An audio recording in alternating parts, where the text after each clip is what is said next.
राष्ट्रपति द्रौपदी मुर्मू ने नई दिल्ली में आयोजित सशक्त नारी समृद्ध दिल्ली कार्यक्रम को संबोधित किया। इस अवसर पर अपने संबोधन में राष्ट्रपति ने कहा कि एक सशक्त महिला न केवल अपना जीवन बदल सकती है, बल्कि वह समाज और आने वाली पीढ़ियों की दिशा भी बदल सकती है। उन्होंने कहा कि एक महिला वास्तविक रूप में तभी सशक्त होगी जब वह स्वतंत्र निर्णय ले सके, आत्मसम्मान से जी सके और उसे समान अवसर व सुरक्षा मिले। उपराष्ट्रपति सीपी राधाकृष्णन ने नई दिल्ली में सूचना एवं प्रसारण मंत्रालय के प्रकाशन प्रभाग की पुस्तकों का विमोचन किया। इस अवसर पर उपराष्ट्रपति ने कहा कि भारतीय संस्कृति पर विभाग द्वारा प्रकाशित ये पुस्तकें केवल साहित्यिक प्रकाशन मात्र नहीं है, बल्कि ये आने वाली पीढ़ियों के लिए मार्गदर्शक प्रकाश की भांति है।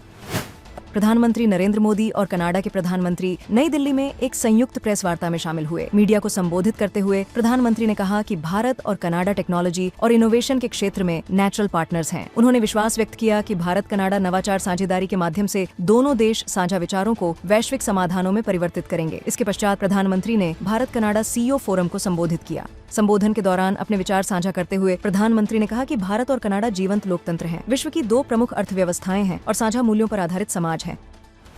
केंद्रीय वित्त एवं कॉरपोरेट कार्य मंत्री निर्मला सीतारमण ने नई दिल्ली में एशियाई अवसंरचना निवेश बैंक की नई अध्यक्ष से मुलाकात की। मुलाकात के दौरान उन्होंने विभिन्न नवोन्मेषी वित्त पोषण और गैर वित्त पोषण साधनों के माध्यम से एशियाई अवसंरचना निवेश बैंक के सदस्य देशों, विशेष रूप से कम आय वाले देशों में निवेश बढ़ाने की आवश्यकता पर बल दिया। उन्होंने केंद्रीय बजट 2026 के अंतर्गत अवसंरचना आधारित विकास के प्रति भारत की निरंतर प्रतिबद्धता को भी रेखांकित किया।